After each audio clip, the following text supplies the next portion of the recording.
you got to operate in truth, right? Operate in truth. Tell the truth.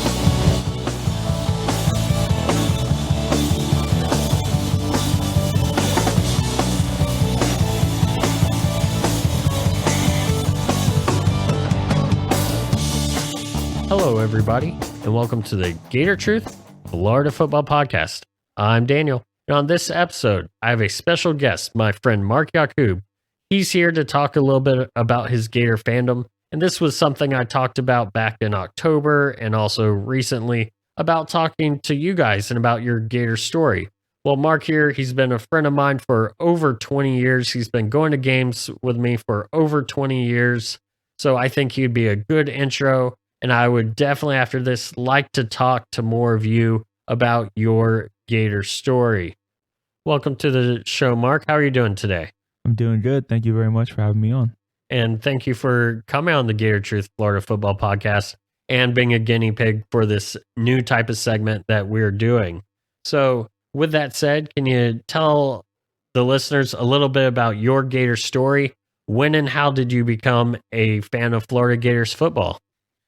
Well, I became a fan when I was around 12, and pretty much through my friendship with you and your brother, just growing up, hanging out with you guys. And I didn't really know much about football until the day you guys invited me to go to the swamp. And that's when I fell in love with Florida from that day forward. Now, Mark, I know you have a somewhat funny story about talking about, you didn't know football growing up. But you have a funny story about coming to our house with a sweatshirt. Can you describe that for the listeners? Yeah, my mom gave me red is my favorite color, so my mom got me a red sweatshirt with a bulldog on it. And, being a kid who loved cartoons, I saw a cartoon bulldog that looked really cool. I was like, oh, this is a cool hoodie. So I put it on and walked up the hill to your house, and Bernie opens the door and very simply says, oh, you can't walk in here with that on. And I was like, why? He said, just take it off. Don't let my grandpa see it. I was like, okay. And I had no clue what it represented and what it meant until I became a Florida fan. And then it was very obvious that it said Georgia Bulldogs in bold letters across. And and I never really wore that hoodie anymore since then. But do you still have the hoodie today? I do not. I can't fit into it. That's clear. Well, I figured since that was, 2 decades ago, but you never know. Some people have stuff. I know I have stuff that I had that long ago, so I figured I'd ask. Now, one thing I do have to ask, what was the first game you attended, since you said that part of your fandom has come from going to the games with my brother and I? My first game, and I remember it like it was yesterday, was against Auburn at home, 2002. We won in very dramatic style, blocked a kick at the end of relegation, and we won in overtime, if I'm not mistaken. Rex Grossman, I think, got us in field goal position, if I'm not mistaken, to win the game, or was it a touchdown? We ended up scoring a touchdown to win that game, but yes, the 2002 game against Auburn, definitely a fun game, and I know that you and I were talking about the game before we pressed record about how was your first game. And we also talked about later on in that season, you and I had another football memory, not necessarily a Gator football memory, about going to this Citrus Bowl breakfast. And of course, you know what I'm talking about, right? Yeah, we had breakfast with the whole Auburn and Penn State team, which was pretty cool. Yes, I believe that was for a fellowship of Christian athletes or some type of get together like that. And we ended up being seated with some Auburn players because they're the players mixed in with the fans or whoever was invited to it. And do you remember what that Auburn player asked me, Mark? I'm not quite sure I remember. Okay. I wasn't sure if you did or not, but he asked me, or I told him we had been to an Auburn game, and he asked me, oh, which one? And of course, we said Florida, and he wasn't too happy about that answer because we had won in dramatic fashion. Of course, you brought that up. And one thing that is special about the game, if people don't remember, is that Auburn had a chance to win the game, 30 seconds left, field goal. I remember the coach's family sat like the row behind us at the time. So Zook's family's freaking out. It's not a great year. And now we're about to lose at home.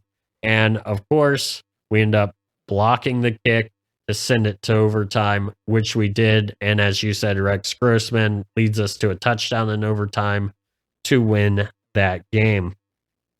So that was your first game, but what's your favorite game that you've attended? Definitely, without a doubt, 2006 versus South Carolina. Oh, the infamous cock block game. Steve Spurrier returns to the Swamp first time since he's the head coach of the Gators, and we've got one loss, possibly going on track for the national championship at least. That's the game you're talking about? 100%. Incredible atmosphere. I'll never forget it. Jarvis Smart's block was incredible. It was so loud. I couldn't hear what your brother was saying to me. He was right next to me. Incredible. Would you consider that to be the loudest moment that you've experienced in the Swamp? Without a doubt. The atmosphere was electric. I'll never forget it. I can remember it like it was yesterday. And when you say it's the loudest moment that you've experienced in the Swamp, you've been there for some big games, right? I've been to a few. I've been there for LSU, Alabama. I've been there at home, the infamous 2003 versus Florida State. I've been there for quite a few big ones, and I'd say 2006 South Carolina tops my list for sure. Yes, and I know what you're talking about it being so loud you can't hear the person next to you. That's how I felt when we beat FSU, when we got the interception to seal the game in 97. So I definitely know what you're talking about. Now, we've talked about potentially your favorite game. Do you have a favorite moment that perhaps is not necessarily the best moment or biggest moment, but something that to you that really stands out? I don't know the exact. It might have been versus Alabama in 2006 as well. And that was at home as well. But I wasn't at that game. Or it might have been LSU. But I remember Reggie Nelson had a hit that just set the tone early in the game. He just absolutely destroyed this receiver. And I remember it set the tone for the whole defense. And I remember that hit. Because Reggie Nelson is my second favorite Gator of all time. I love safeties. And so I remember that hit vividly. So if Reggie Nelson is your second favorite player, who would be your favorite Gator of all time? Chris Leak, 100%. Okay, and Chris Leak, you infamously sent me or to our listeners for Summer Day Q&A, you sent me in a question that said, who is your most underrated Gator of all time? And you and I talked afterwards, and you said you just knew I'd say Chris Leak. I've got to ask you, why is Chris Leak your favorite Gator of all time? I loved his poise in the pocket. His throwing motion was a bit odd, but he threw a perfect, most beautiful spiral. I remember we would watch them in warm-ups, and me and Bernie would be like, look at that. Perfect spiral every time. He threw such a beautiful ball. One of the prettiest deep balls you ever see. He was undersized, when he got to the next level, but he was such a composed, smart, intelligent quarterback that I think really throughout his 4 years at Florida was one of the quarterbacks that really upheld his end of achieving things at Florida as a starting quarterback. He really achieved a lot for what he did in his time at UF. So, Mark, do you have any stories that maybe are related to Gator games, but not necessarily the play on the field?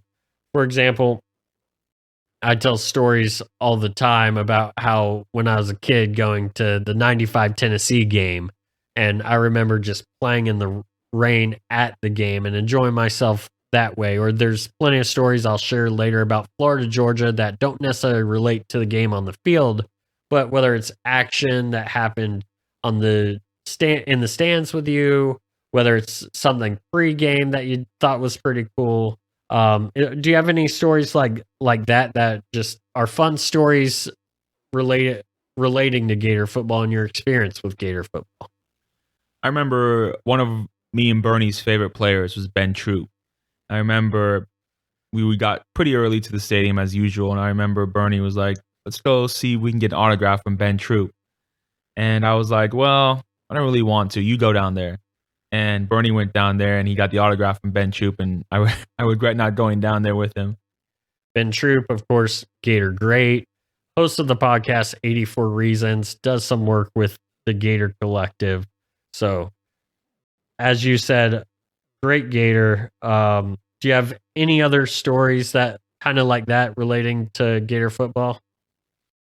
Mostly just, the walk up to the stadium and how electric the atmosphere is. I always love that. I love when you first walk into the swamp and you see the stadium. I love that feeling. And now, one thing I would ask you, Mark, because it's a story I'm sure you're not thinking of, but where did you watch the 2008 national championship game? Yes, I watched it in the O-Dome with Bernie, and that was incredible. Was it just the two of you? Like, what was that situation like?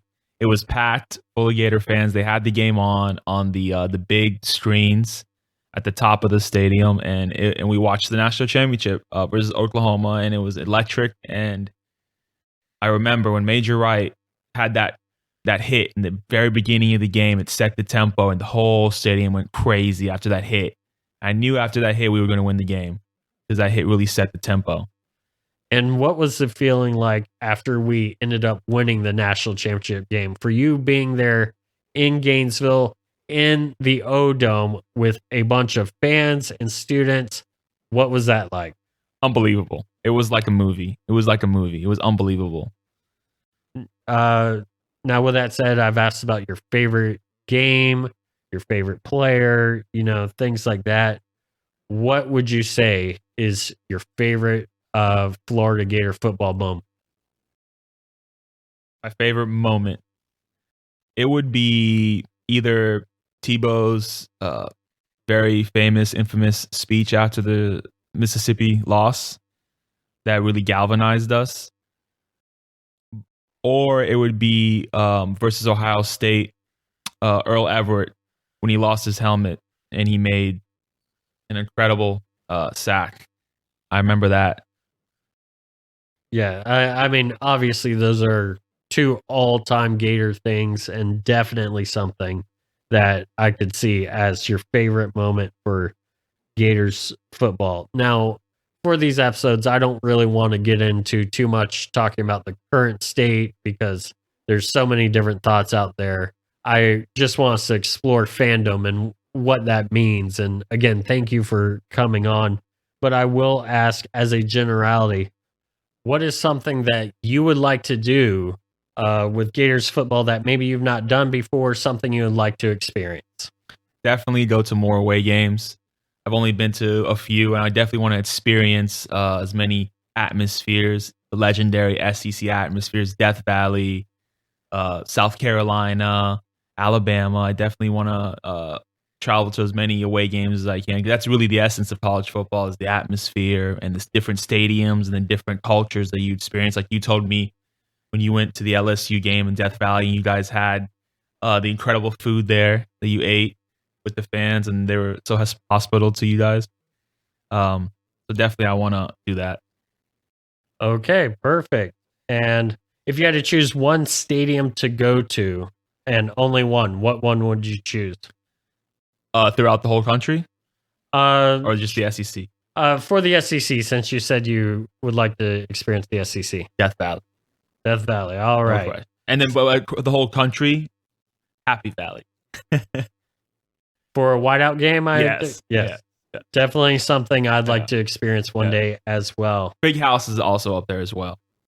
Yeah, interesting to see one of these 110,000 seat stadiums. Granted, I've been to Tennessee. I've seen the over 100,000. I've been to Bama, seen over the 100,000. Same thing with A&M.